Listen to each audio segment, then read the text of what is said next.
n'oublieront pas, même si les stades étaient pleins, les prix qu'ont dû payer les personnes qui n'ont pas des moyens considérables pour leur passion pour le football, passion qui les dévore.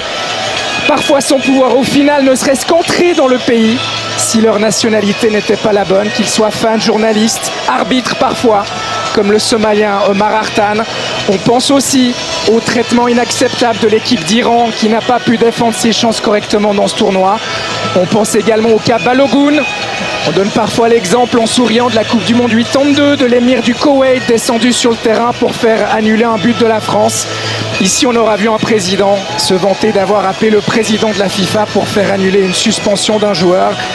Un politique qui s'est missé au cœur du jeu alors que la Fédération internationale dit vouloir le mettre au-dessus de tout. Visiblement, c'est jusqu'à un certain point.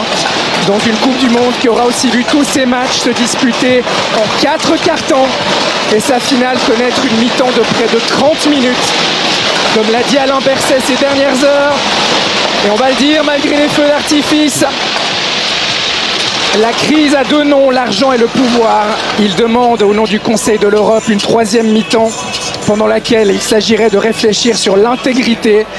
Il y a aujourd'hui pour beaucoup une crise de confiance entre de nombreux acteurs de ce sport et leur fédération internationale. Ces prochaines semaines, l'argent va pleuvoir sur beaucoup de fédérations, sur beaucoup d'acteurs de ce sport qui seront gentiment invités à se taire et à tendre la main. On a le droit d'avoir l'espoir que certaines choses seront relevées et qu'on ne les reverra plus. Merci Léonard, ça a été un plaisir de passer ces 7 semaines entre Canada et États-Unis. On se quitte sur des images de fête parce que c'est toujours ce qui reste à la fin, les souvenirs et la joie. Et c'est ce qu'on va garder encore pendant quelques heures, c'est sûr.